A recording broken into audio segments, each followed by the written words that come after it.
The Vancouver Canucks make multiple perfect signings heading into July 1st by locking up the future of this team with multiple contracts that have huge impacts on the seasons to come. We're going to break down everything you need to know on these players, some crazy contracts, and exactly why every one of these contracts are perfect, and including qualifying offers and players they did not qualify. There's a lot to break down in this episode. You're not going to want to miss any of it. Before we get into that, if you're watching these videos and you're enjoying daily Canucks content where we upload sometimes 2, 3, 4 videos, make sure to go ahead and hit that subscribe button. It's completely free. And with July 1st happening tomorrow, you're going to want to stay up to date on everything to do around this team. But with that, let's just hop straight into the first topic today, where we did see multiple signings.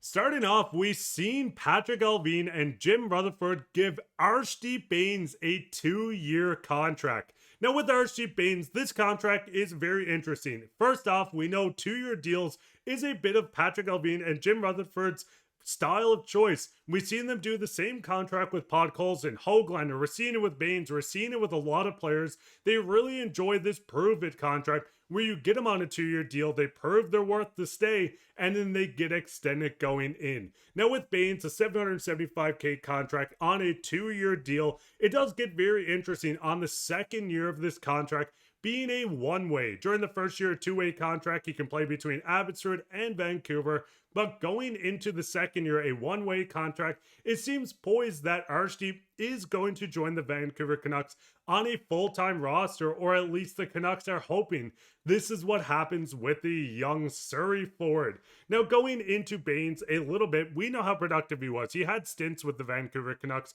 1 goal in 13 games this past season, dominating the AHL, 43 points in 50 games. A bit of a slow start to the Abbotsford playoffs where he wasn't scoring a lot, but 24 points in 24 games, really tearing it up. 24 years old, there's a lot of 24s flying around.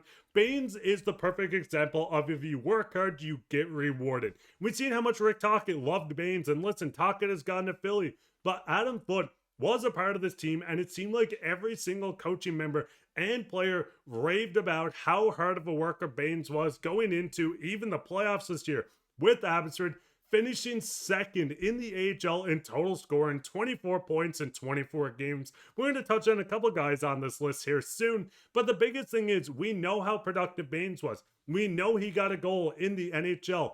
This is the perfect example of a player getting ready to make his push into the Canucks lineup. He might only be a bottom 6. Maybe he turns into a middle 6, but I love to see Bains continue to develop in Abbotsford under Manny Malhotra, who, thank God, Dallas is leaning a different way on his next head coaching job because it's going to stay with the Canucks. But with Bains continue on, and we've seen with this at number 9, the contracts don't stop, where we've seen Max Sasson sign an extension as well, or sign a contract with the Canucks, $775K to keep him on the Vancouver Canucks roster. They're continuing to go in to solidify this team with not only their young guys in Archie and another player we'll touch on very soon, but they're going to continue adding key players, veterans that help this Canucks team on defense or on forward with Max Sasson. I believe these contracts are what builds a winning culture. You win with guys in Abbotsford, you bring them back, you try to repeat in Abbotsford, they get a taste for winning, and it continues to get better. We see another contract, and this one I love a lot. Aatu Räty, the main piece coming back in the Bo Horvat trade. When Bo went to the Islanders, Aatu Räty is slowly developing into what will be a middle 6 center. Aatu Räty signed on a 2-year deal, $775K, a total value of $1.55 million. With Aatu Räty coming in, I do believe this is going to be the Canucks' either 4th or 3rd line center during the season. With Aatu Räty still only 22 years old, it feels like he's crazy young for what you're expecting. Aatu Räty had a very productive season with the Canucks. 33 games played, 11 total points, 7 goals, 4 assists. He was on pace for almost 30 points with the big club, playing in bottom line minutes. With the promotion, or if he at least stays with the Canucks for a full 82 games, if you're paying someone that's only 22 years old, $775K, and he's going out to produce at 30 points, this is looking like a major steal of a contract, and it's not only us saying it.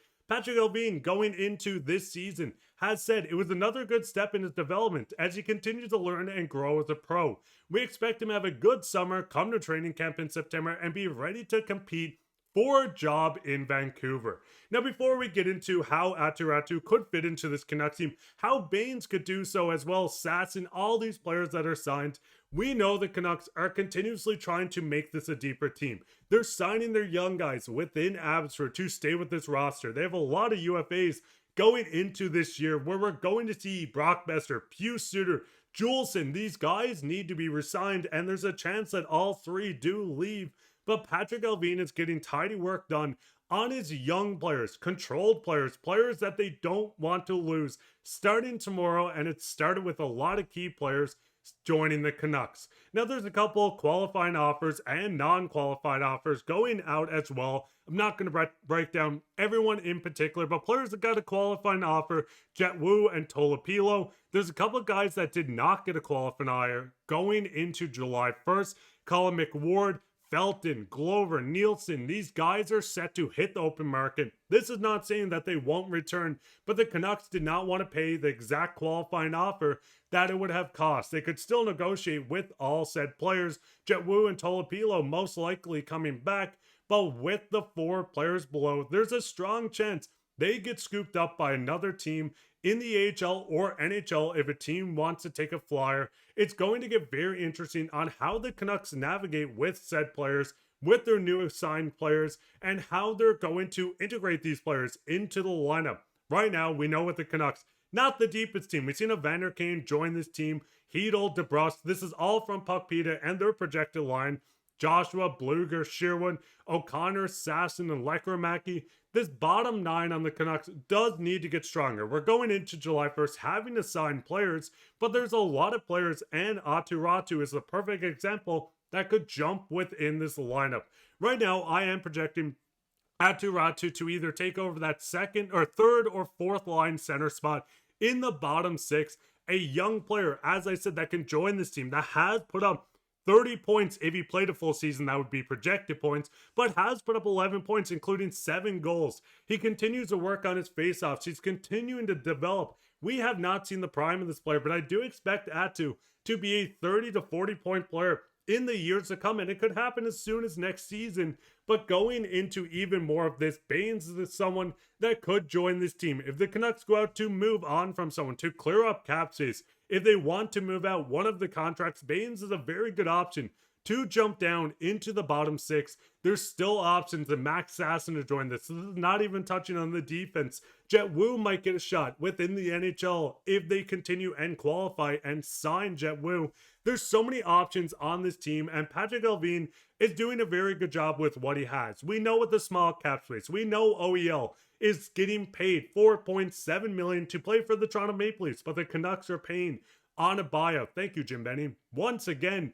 But this is the Canucks team that is navigating to make a competitive roster once again. This roster with Brock Boeser on it would be a lot better. You can move Evander Kane to the third line. Maybe Conor Garland goes to the left wing. But if you can bring Suter and or Brock back, this makes this team so much deeper, so much better. Maybe you get a bigger fish within the market. It's going to get very interesting on what the Vancouver Canucks decide to do in July 1st, and your guys are not going to want to miss this. What would you do with this lineup? What is your thoughts on the signing? There's a lot of names coming through. Archie Baines was signed, Sasson, Räty. There's so many guys. What are your thoughts on the qualifying offers? What is your thoughts on some of these players that did not get a qualifying offer? Who do you hope the Canucks sign, and are you excited to see what they do going into free agency, or are you a little worried? Because I'm dead center in the middle, and it's only time will tell before we see a full Canucks team and what they're going to roster going into game 1 of next season. But if you enjoyed this, go down and leave a like, subscribe, share this with your friends. While you're down there, if my quality of mic's better, let me know. Finally got a mic. Hopefully it's good if you want it louder. If you want it quieter, if you just hate me, let me know down below. I love reading through the comments. While you're down there, leave a like, subscribe, share this with your friends. We'll be back in another episode, so keep your eye out for that. But I've been your host, Mark. Bye, and take care, Canucks fans.